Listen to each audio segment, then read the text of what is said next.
मैं महेंद्र कुमार पाठक,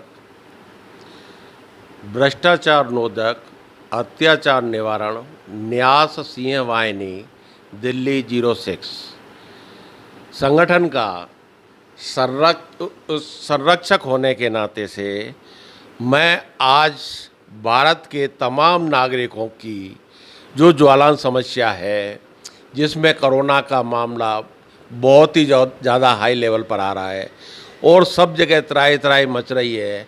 आम जनता की हालत इतनी ख़राब है कि उनको कोई सुविधा किसी भी सरकार की ओर से जो मिलनी चाहिए वो सुविधाएं न तो उपलब्ध है, न ही सरकार उपलब्ध कराने में सक्षम हो पा रही है।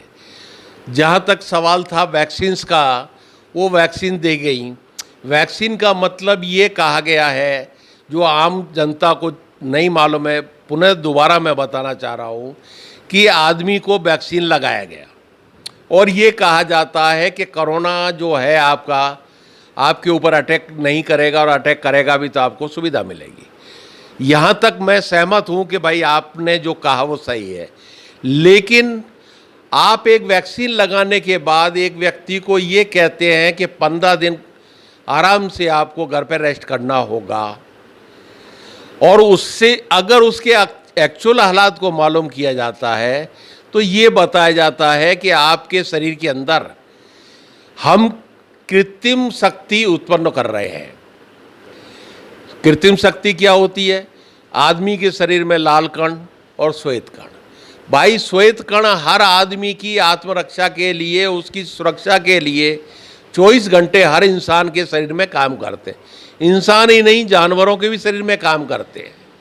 फिर अब स्थिति ये है कि साहब हमने ओरिजिनल जो हमारा श्वेत कण है, जिसको हम डैमेज करेंगे इस इंजेक्शन को लगा करके, वो हमारा ओरिजिनल बॉडी का पार्ट है। एक आदमी को प्रकृति ने पैदा करा तब दिया था और अब ये इस वैक्सीन से हम उसको ख़त्म कर देंगे और नया कृत्रिम तैयार करेंगे। जब ओरिजिनल चीज़ को हम किसी भी चीज़ को अगर अलग कर देते हैं, उसको डिस्ट्रॉय कर देते हैं और डुप्लीकेट से काम चलाएंगे, तो क्या हमारा डीएनए सुधरेगा या बिगड़ेगा? इसके अलावा अब स्थिति यहाँ आगे और ले चलता हूँ मैं आपको। ये देखिएगा कि जब एक आदमी संक्रमित हुआ किसी भी बीमारी से, किसी भी कीटाणु की वजह से हो गया है, कोई भी हो सकता है, आदमी की सबसे पहले बॉडी के ऊपर एक ही चीज़ आती है, 2 नथुने दिए और 2 फेफड़े दिए भगवान ने।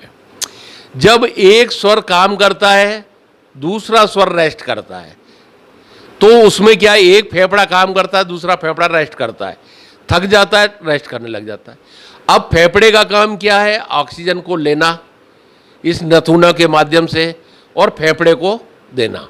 फेफड़े ने उस ऑक्सीजन को लेकर के हार्ट को देना शुरू किया।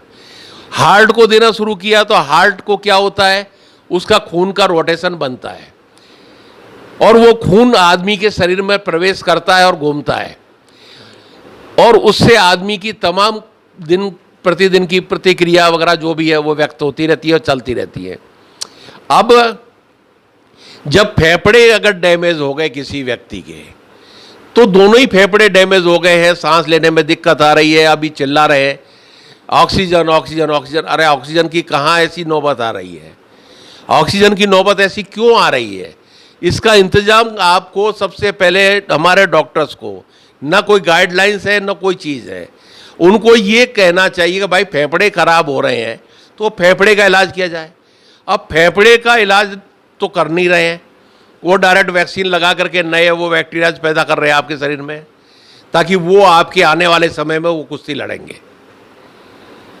ओरिजिनल चीज़ आपकी ख़त्म हो जाएगी तो आपका डीएनए गड़बड़ा जाएगा। जिस डीएनए के आधार पर आप अपनी रिपोर्ट तैयार कर रहे हैं और कह रहे सब पॉजिटिव और नेगेटिव है, अब उसके बाद भी अब वहाँ आ जाते हैं जहाँ ऑक्सीजन की बात बहुत चिल्ला आवाज़ आ रही है। अब वो ऑक्सीजन क्या कर रही है, आदमी के मुंह पर ढक्कन लगाया और ऑक्सीजन देना शुरू किया, 1 से लेकर 10 तक का वॉल खोल दिया, फुल वॉल खोल दिया। अब एक आदमी के शरीर में 3.5-4 किलो ऑक्सीजन गैस टोटल होती है। अब एक आदमी दिन भर में कितनी गैस ले लेगा? ये कोई वो तो है नहीं कोई कि भाई फ्रीज का जो है वो लीक हो गया है और उसके अंदर ऑक्सीजन की कमी पड़ गई है, या गाड़ी के अंदर जो है एसी काम नहीं कर रहा है, उसके अंदर ऑक्सीजन भरना है, तो वो अंधाधुंध के भर दे भाई। अब आदमी का जो हार्ट है उसके बीच में जितने भी जो ऑक्सीजन नहीं गई थी वो ब्लॉकेज बन गया, वो खून के चक्के वो जम गए और जमने से आगे का सारा सिस्टम बिगड़ गया है। हार्ट के ऊपर भी लोड आने लग गया। अब उस हार्ट के लोड को कम करने के लिए ये लोग सीधे सीधे प्रेशर के साथ में एयर दे रहे हैं, ऑक्सीजन।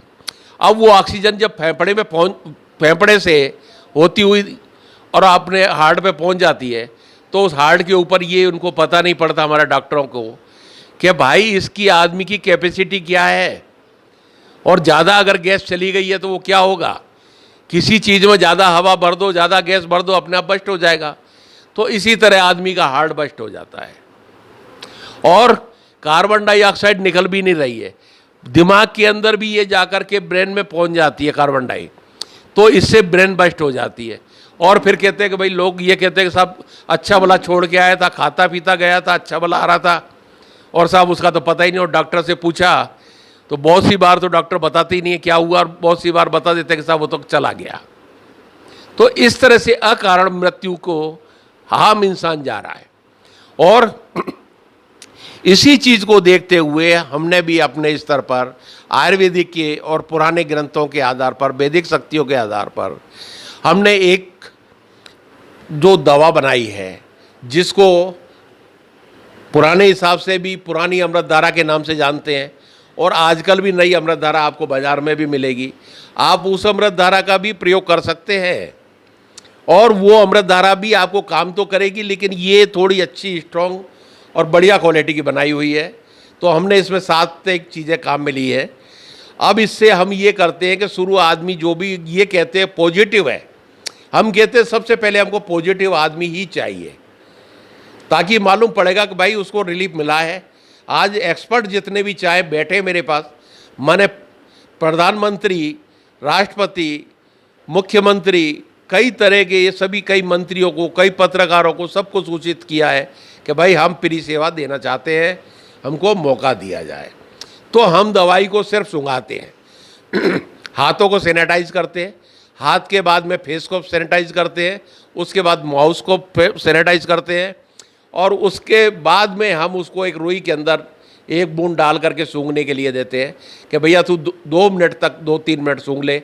एक आदमी को 5 से 7 मिनट के अंदर अंदर हम उसका ऑक्सीजन लेवल भी देखते हैं, और सारी चीज़ के भैया पहले क्या ऑक्सीजन लेवल था, अब क्या हो गया है, अब फिट हो रहे, बाहर निकल। तो हम 10 मिनट के अंदर, 10-12 मिनट में हम आदमी को बाहर आउट करते हैं। भाई हमको कोई चीज़ लेनी देनी नहीं है, लेकिन हमको मानवता के नाते से प्रेम है। और हमारा आम आदमी इस बेमौसम में बेमौत ना मरे। कोई भी सरकार की लापरवाही हो, हमें कोई ऐतराज़ नहीं है। हम किसी राजनीतिक पार्टी से नहीं हैं, नहीं हम राजनीतिक करने के लिए आए हैं। हम जनता की सेवा के लिए कटिबद्ध हैं और हमने प्रतिज्ञा ली हुई है। हमारा संगठन और हमारी संगठन की बातें इसके लिए सभी सही है, और आज भी हम जनता की सेवा करना चाहते हैं। धन्यवाद। जय हिंद, जय भारत।